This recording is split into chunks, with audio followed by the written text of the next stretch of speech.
cosa muy importante de lo que has dicho, pero que yo creo que queda claro. Quienes queremos el cambio, lo queremos absolutamente en paz. Así Porque es. la única forma de construir el mundo nuevo es en cooperación, es en solidaridad, es en unidad, es en identidad como país, como colectivo, es la única forma que haya cambio. Porque quienes quieren que continúe el modelo, lo único que necesitan para que continúe es la guerra, la división entre los seres humanos, el individualismo extremo que los ha llevado a este neoliberalismo salvaje, donde los tipos han destruido hasta su propio sistema, es decir, todo un sistema financiero destruido por la ambición de un grupo. Hay unas cosas, porque es que uno se pone a leer sobre cómo hicieron esta crisis financiera, porque la crisis del capitalismo para los pobres ha sido desde hace mucho tiempo. Los millones de seres humanos que no tienen alimentos, que no tienen acceso al agua, que están sometidos a explotación extrema. Esa crisis es una crisis que la ha cargado el capitalismo, pero ha tenido un colchón con sectores de las clases medias, sobre todo en los países desarrollados, que les ha permitido ir controlando el mundo, ¿no? Y entonces a los pobres les queda es cómo cruzan un océano, los africanos para llegar a algún sitio, los latinoamericanos para ir a limpiar, los asiáticos, es decir, ahí hay todo un sistema que ha sido devastador para las grandes mayorías de la humanidad. Pero ellos tenían un colchón dentro de sus países basado en el saqueo de África, en el saqueo de América y en el saqueo de Asia. Pero lo que está entrando en crisis es su propio modelo interno. Es decir, ellos han sido tan mafiosos, tan absolutamente antiéticos, tan inmorales, que han provocado una propia crisis dentro de su economía. Lo que ellos hacían, por ejemplo, con las casas, con estos créditos indexados. Los tipos vendían las casas, hicieron todo un mercado primero especulativo, te vendían, sabías que tú no la ibas a poder pagar, y luego eso lo ponía en lo que eran los títulos, lo vendía a otros bancos, vendía tu deuda a otros bancos, que eran una estafa porque era imposible que la pagaran, y luego aumentaba los intereses hasta que tú te tenías que desprender, pero ese dinero nunca iba a ser recuperado. Por eso tienen lotes y lotes de casas deshabitadas. Es decir, hay una locura de la falta de ética y de la inmoralidad, pero lo que digo es su única estrategia es la guerra. Para mantener ese sistema, la guerra. El tratar de hacer guerras de exterminio de población, como han hecho en Irak, en Afganistán, eliminar gente, es uno de sus mecanismos para sustentarse. Los que queremos la paz son los que queremos el cambio. Ahora, Blanca, todo eso que tú describiste, lo que evidencia es que magistralmente, lo que evidencia es que el sistema capitalista por naturaleza es violento. Claro. O sea, nosotros deseamos la paz y trabajamos por la construcción, ¿verdad?, de una sociedad que garantice una paz estable. Y ahí está una diferencia bien importante, porque la propia dinámica del sistema genera permanentemente, recurrentemente violencia. Fíjate, el caso de los migrantes, por ejemplo, que en un momento los necesitó el capitalismo y que ahora los criminaliza, los reprime, los trata con el máximo de violencia posible. Y es decir, tú puedes ir ilustrando todas esas actitudes, desde la violencia de género hasta la violencia, digamos, en todos los órdenes de la explotación social, que es innato al sistema y que justamente nosotros presentamos como opción un modo de vida, ¿verdad?, que es el que puede garantizar una paz estable. Eso no significa que todo este periodo vamos a estar cruzados por la pretensión de ellos de recuperar la hegemonía. ¿Quiénes han asesinado a nuestros dirigentes campesinos? Sino los que sienten amenazados sus privilegios. Exactamente. Por ejemplo. Javier. Sí, ahí magistralmente lo explicó Blanquita, hizo una conexión clara con lo que es la ética del capitalismo, con lo que ha venido ocurriendo en los últimos años en el mundo, ¿no? Le agregaría a Blanquita que no solamente ha generado, es el sistema capitalista en tan corto tiempo, tiene 300 años, ha generado tanta pobreza, pero además de eso ha creado la primera oportunidad en la que está amenazado el planeta por desaparecer. La primera oportunidad. Es decir, nunca había habido en la historia de la humanidad una oportunidad, una posibilidad de que el planeta como tal sucumbiera. Y eso lo ha generado el capitalismo. la producción industrial, el consumismo, el urbanismo mal entendido o generado de la manera como se ha generado, etcétera. Pero además agregar algo, ¿no?, que con respecto a lo que decía Amílcar, allí hay un tema que es clave, que tiene que ver con el cristianismo, por ejemplo, con lo que levanta el cristianismo como bandera. Hay quienes dicen, psicólogos inclusive, que el ser humano desde pequeño es egoísta. Lo quiero lo mío, esto para mí, no me quitas mi juguete, todo lo demás. ¿Cuál es el papel de la sociedad? ¿Cuál es el papel del conjunto de la sociedad? Ir moldeando a ese ser humano para que sea capaz de ser cooperativo, sea capaz de entender que solo no puede vivir, que debe convivir, que debe cooperar con otros para poder vivir. Ese es el papel. ¿Qué hace el capitalismo? Ese papel como tal lo enmascara detrás de la competencia. O sea, la idea es que seamos mejores, por lo tanto tenemos que luchar contra los demás. Y además de eso, mi problema, o mejor dicho, tu problema no es el mío. Una persona que se esté muriendo de hambre, una persona que tenga un problema de salud, que esté cercana a mi casa, para mí no es un problema. Ese problema lo resuelve ella, su familia. No, esa no es la idea. La idea del cristianismo y la idea del socialismo es que cooperemos, que trabajemos en conjunto para que los problemas de la humanidad sean los problemas de todos y no solo de cada quien. En ese sistema es que queremos nosotros los socialistas. Claro, y hacia allá es que apunta nuestra lucha. Pero el capitalismo tiene que tratar de atomizar, de fragmentar, exacto, de dividir, porque si permite que se unan los pueblos, le construyen una fuerza alternativa. Por eso tú ves como, por ejemplo, Blanquita decía, la paz y la guerra. Hay que ubicar, por naturaleza, el socialismo es pacífico. Por naturaleza, el capitalismo es violento.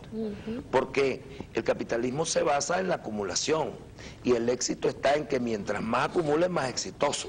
Ahora, mientras más acumule, va a haber menos para el resto. Pero y eso genera, fíjate, la pobreza y la exclusión es un hecho violento, genera pobreza, genera exclusión, es una violencia. Y la pobreza y la exclusión son una consecuencia estructural del modelo. Mientras haya capitalismo, habrá pobre. Mientras más exitoso el capitalismo, más pobre hay. Es decir, mientras más riqueza se genera en el mundo, hay más explotación. Entonces, es un hecho, la violencia es parte de la esencia del modelo. Tenemos que cambiar el modelo. Y no solo es el problema de la unidad interna de un pueblo, ningún país por sí solo va a ser el socialismo, ningún país por sí solo se va a liberar, es necesario la unión de los pueblos. Tú ves el caso de América del Sur, donde se está dando en Sudamérica o América Latina una experiencia inédita, ¿no? Una experiencia de un proceso de emancipación de los pueblos. Se está dando como cuando comenzó hace 200 años el proceso de independencia de los pueblos. Hay un proceso de emancipación, cuando tú ves Ecuador, y ves Bolivia, y ves Argentina, y ves Brasil, y ves Paraguay, cada quien con su forma, sin que exista un uniforme en el modelo, pero todos en la misma dirección de ir hacia la ruptura del imperio, de romper la dependencia, de rescatar la soberanía, y todos conscientes de la necesidad de integrarse. Y tú ves el imperio como da Casquillo, Colombia, trata de buscar que el gobierno colombiano rompa UNASUR, trata de hacer esfuerzo e invierte dólares para que en Perú se mantenga la ruptura. Hizo esfuerzo por buscar un gobierno en Chile que trate de desintegrarse, hace esfuerzo por Panamá, hace esfuerzo por controlar Costa Rica. Y entonces tenemos dos fuerzas que están en pugna, que es el capitalismo en crisis, que tiene como epicentro Europa, y las esperanzas del mundo, que están en América Latina, que tienen como vanguardia la revolución bolivariana, que son los dos centros que confrontan.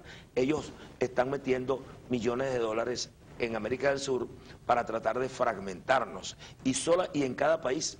Y es lo que Chávez ha puesto una palabra que es el quinta columna, la ha refrescado, ¿verdad?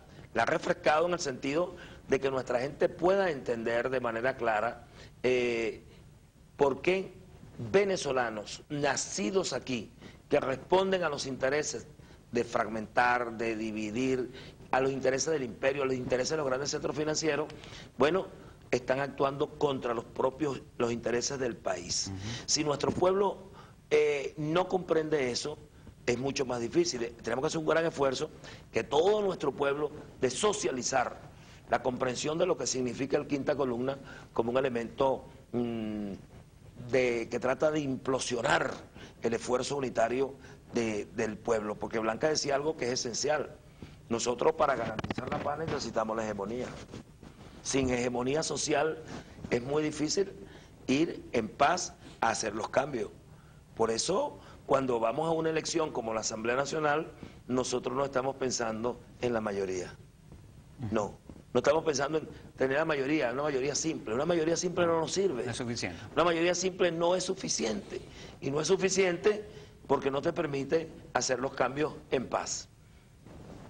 Director, fíjate, yo creo que el tema de la quinta columna, mientras exista una quinta columna o una oposición que asume el comportamiento de quinta columna y esa oposición sea relativamente extensa, no podremos construir el socialismo. O sea, nosotros necesitamos, y hay que entender que las elecciones del 26 de septiembre es un punto importantísimo en eso de construir primero una hegemonía político-electoral, luego una hegemonía social y luego una hegemonía cultural. Las tres cosas son esenciales para nuestra victoria estratégica. Bueno, cuando tengamos la hegemonía cultural hicimos la revolución.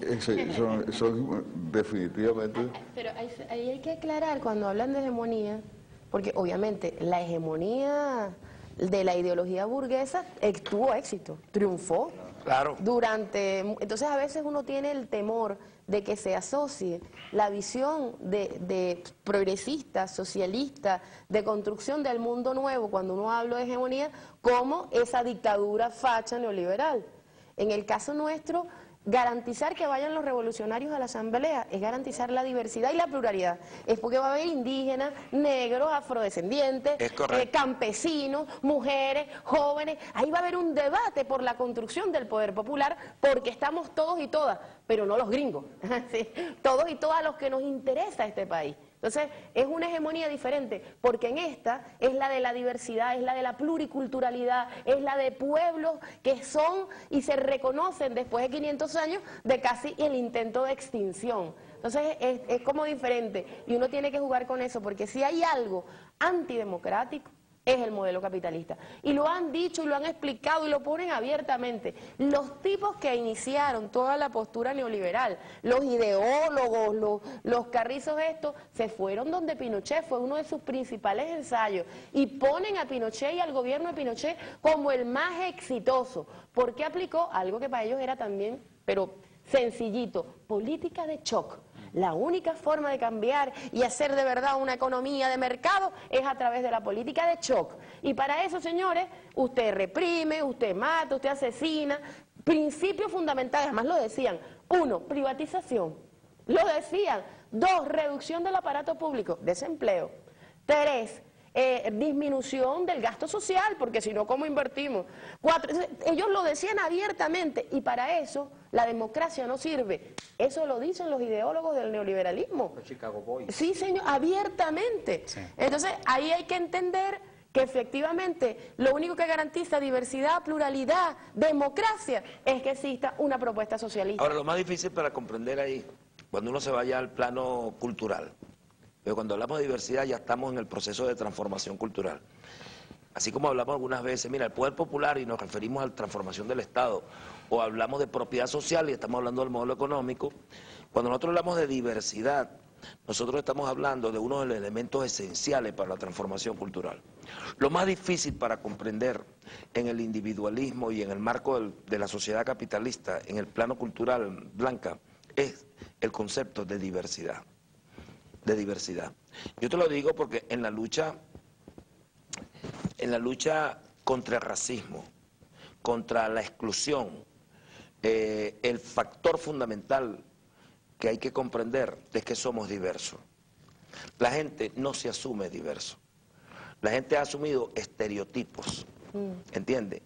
Y ahí es donde está la fuerza del pensamiento único, del condicionamiento cultural. Nosotros nos han condicionado culturalmente, nos imponen los valores y por esa vía nosotros sentimos pena, sentimos vergüenza de lo que nosotros somos, de nuestras raíces, de nuestra identidad, de nuestra historia.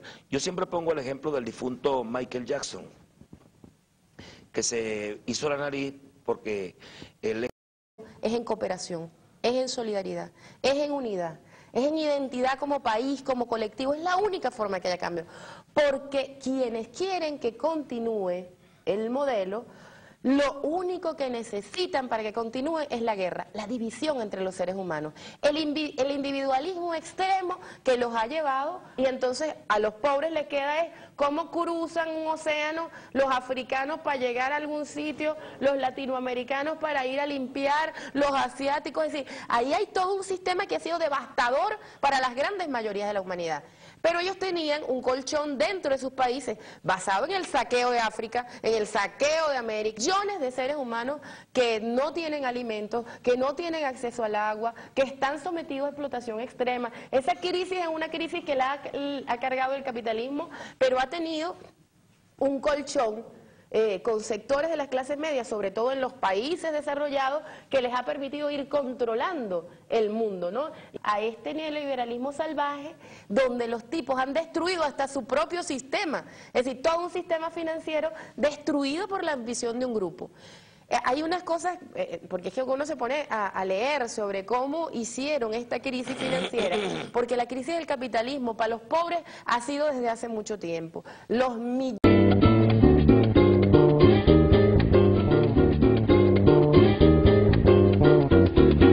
Hay una cosa muy importante de lo que has dicho, pero que yo creo que queda claro. Quienes queremos el cambio, lo queremos absolutamente en paz.